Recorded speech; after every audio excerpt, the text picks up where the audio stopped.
बिहार विधान परिषद में विपक्ष पर भड़के सीएम नीतीश। शिक्षा विभाग के सवाल पर गुस्सा है, बोले कि आरजेडी सरकार ने शिक्षा के लिए क्या किया। सीएम नीतीश बोले, आरजेडी ने शिक्षा और महिलाओं के लिए अब तक क्या किया है। शिक्षा और महिलाओं के लिए सभी काम हमने किए हैं। बिहार में नीतीश कुमार एनडीए के सीएम फेस होंगे। नीतीश के नाम पर बीजेपी और जेडीयू में सहमति बनी। बिहार के डिप्टी सीएम सम्राट चौधरी का बयान, बोले कि बिहार की जनता की पसंद सिर्फ नीतीश कुमार है। नीतीश ने 20 साल तक बिहार को सींचने का काम किया है। सीएम नीतीश को लेकर तेजस्वी यादव के बयान पर बोले, केंद्रीय मंत्री जीतन राम मांझी तेजस्वी नीतीश को बूढ़ा कह रहे हैं, लेकिन उनसे बूढ़े तो तेजस्वी हैं। केंद्रीय मंत्री जीतन राम मांझी ने साधा तेजस्वी पर निशाना, कहा कि तेजस्वी यादव में कोई क्षमता नहीं है, महागठबंधन सिर्फ सत्ता हथियाना चाहता है। तेजस्वी यादव के बयान पर बोले बीजेपी सांसद मनोज तिवारी, अगर वो बूढ़े का अपमान करेंगे तो वो सबसे पहले अपने पिता का अपमान कर रहे हैं। तेजस्वी यादव पर सम्राट चौधरी का अटैक, बोले तेजस्वी यादव जिंदगी भर क्रिकेट खेलते रहे। पूरे क्रिकेट करियर में उन्होंने सिर्फ 37 रन बनाए हैं। क्रिकेट खेलने से ज्यादा उन्होंने पानी पिलाया है। लालू यादव पर सम्राट चौधरी का बड़ा हमला, बोले कि उनके राज में सिर्फ लौंडा नाच हुआ है, लालू के राज में विकास का कोई काम नहीं हुआ। नीतीश कुमार को लेकर प्रशांत किशोर का बड़ा बयान, बोले किसी भी हालत में नीतीश कुमार अगले सीएम नहीं बनेंगे। चुनाव जीतने के बाद वो बीजेपी उन्हें सीएम नहीं बनाएगी। मंत्री मोहम्मद जमा खान ने की सीएम नीतीश की तारीफ, कहा कि मुख्यमंत्री ने सभी कार्यों को धरातल पर उतारा है। सभी पार्टी और जाति के लोग सीएम से खुश हैं। बिहार चुनाव को लेकर एक्शन मोड में राहुल गांधी। 12 मार्च को बिहार कांग्रेस के नेताओं की बैठक बुलाई, सभी विधायकों को दिल्ली तलब किया। बिहार के सुपौल में संघ प्रमुख मोहन भागवत का बड़ा बयान, बोले कि बिहार से मेरा पुराना नाता, यहाँ आना छठ पर्व जैसा। मोहन भागवत बोले, बिहार में दम रखने वाले लोग हैं। एक आदमी ने पहाड़ काट कर रास्ता तक बना दिया था। 2 दिन के गुजरात दौरे पर कांग्रेस नेता राहुल गांधी अहमदाबाद में पार्टी नेताओं के साथ बैठक की। कई मुद्दों पर चर्चा हुई। हरियाणा के सीएम नायब सिंह सैनी ने पंजाब के सीएम को दी नसीहत, बोले कि किसानों को मजबूत करें, उन पर लाठी ना चलाएं। मान सरकार बात करे और कम करे, किसानों के बारे में ज्यादा सोचें। सीएम सैनी बोले, पंजाब के मुख्यमंत्री ही किसानों को उकसाते थे, किसानों के बीच जाए भगवंत मान। ओडिशा विधानसभा में कांग्रेस विधायकों का जबरदस्त प्रदर्शन, महिलाओं के खिलाफ बढ़ते अपराध को लेकर विरोध जताया। कर्नाटक के सीएम सिद्धरामैया ने विधानसभा में वित्त वर्ष 2025-26 के लिए बजट पेश किया। सरकार की 5 गारंटी को जारी रखने के लिए 51,034 करोड़ रुपए आवंटन। दिल्ली में विकसित भारत के 2047 के लिए महिला शक्ति कार्यक्रम का आयोजन हुआ। मुख्यमंत्री रेखा गुप्ता ने कार्यक्रम में शिरकत की। महिला दिवस से पहले सीएम रेखा गुप्ता को आतिशी की चिट्ठी लिखा कि प्रधानमंत्री ने कहा था कि 8 मार्च को पैसे आएंगे। महिला दिवस में पैसे एक दिन बाकी, उम्मीद है कि कल 2500 रुपए क्रेडिट होंगे। राधा रानी की नगरी बरसाना पहुंचे सीएम योगी आदित्यनाथ। रंगोत्सव कार्यक्रम का शुभारंभ किया। योगी ने श्रद्धालुओं पर फूलों की बरसात की। सीएम योगी बोले, होली के समय यहां आना सौभाग्य की बात है। ब्रज की भूमि श्रद्धा की भूमि है।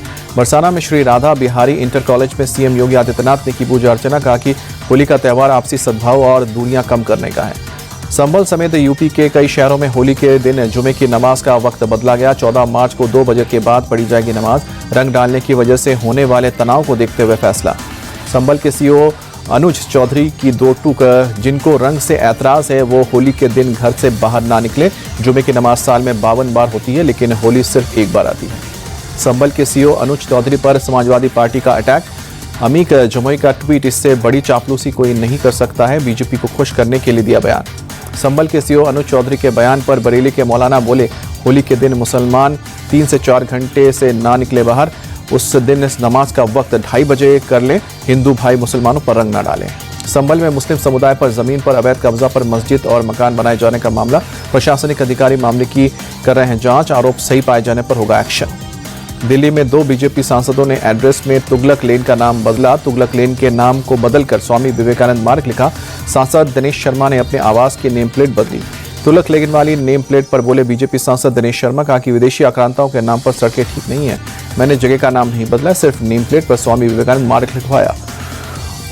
अपने सरकारी आवास की नेम प्लेट बदलने के बाद बोले सांसद कृष्णपाल गुर्जर, कहा कि स्वामी विवेकानंद देश के युवाओं के आदर्श, हमें स्वामी विवेकानंद और उनके आदर्शों पर आस्था है, इसलिए बदली है नेम प्लेट। बीजेपी विधायक रामेश्वर शर्मा ने बिना नाम लिए सादा अबू आजमी पर निशाना, कहा कि जो औरंगजेब की तारीफ करेगा उसे कब्रिस्तान पहुंचा देंगे। औरंगजेब, अकबर, बाबर सबको लुटेरा करता है। उद्धव ठाकरे के करीबी अनिल परब ने खुद की तुलना संभाजी महाराज से की। बीजेपी विधायकों ने किया प्रदर्शन, निलंबन क्या मांग। मुंबई हमले के दोषी तहव्वुर राणा को अपनी की सुप्रीम कोर्ट से नहीं मिला राहत। भारत प्रत्यर्पण के फैसले पर रोक लगाने की मांग वाली याचिका खारिज की। सीआईएसएफ का 56वां स्थापना दिवस आज। तमिलनाडु के रानीपेट में गृह मंत्री अमित शाह कार्यक्रम में शामिल हुए। परेड का निरीक्षण भी किया। बेंगलुरु में विश्व स्थिरत मेमोरियल अस्पताल के उद्घाटन समारोह में बोले केंद्रीय गृह मंत्री अमित शाह। कहा कि मुझे गर्व है कि कर्नाटक के निचले तबके के लोगों को मुफ्त में मिलेगा इलाज। 9 देशों की महिला राजदूतों का प्रतिनिधिमंडल पहुंचा गुजरात। खावड़ा और मुद्रा में अडानी समूह की परियोजनाओं का दौरा किया। इंटरनेशनल वुमेन्स डे सेलिब्रेट करेंगी 9 देशों की महिला प्रतिनिधि। अडानी फाउंडेशन के सांस्कृतिक कार्यक्रम में शामिल हुए। आज मनाया जा रहा है जन औषधि दिवस। पुरी के बालागंडी में जन औषधि केंद्र का संबित पात्रा ने किया दौरा, लोगों से की बातचीत। जन औषधि दिवस पर केंद्रीय स्वास्थ्य मंत्री जेपी नड्डा बोले जन औषधि योजना से जनता को अच्छी और सस्ती दवाई मिल रही है। देश भर में 15,000 से ज्यादा औषधि केंद्र। जेपी नड्डा बोले जन औषधि केंद्र से लाखों परिवारों का आर्थिक बोझ कम हुआ है। 2027 तक 25,000 तक औषधि केंद्र खोलने का लक्ष्य हासिल करेंगे। दिल्ली में आईएफएस जितेंद्र अरावत ने आत्महत्या की। चाणक्यपुर इलाके में बिल्डिंग से कूदकर जान दी। आईएफएस जितेंद्र ने सुबह 6 बजे बिल्डिंग की छत से कूदकर आत्महत्या की। काफी दिनों से डिप्रेशन में चल रहा था।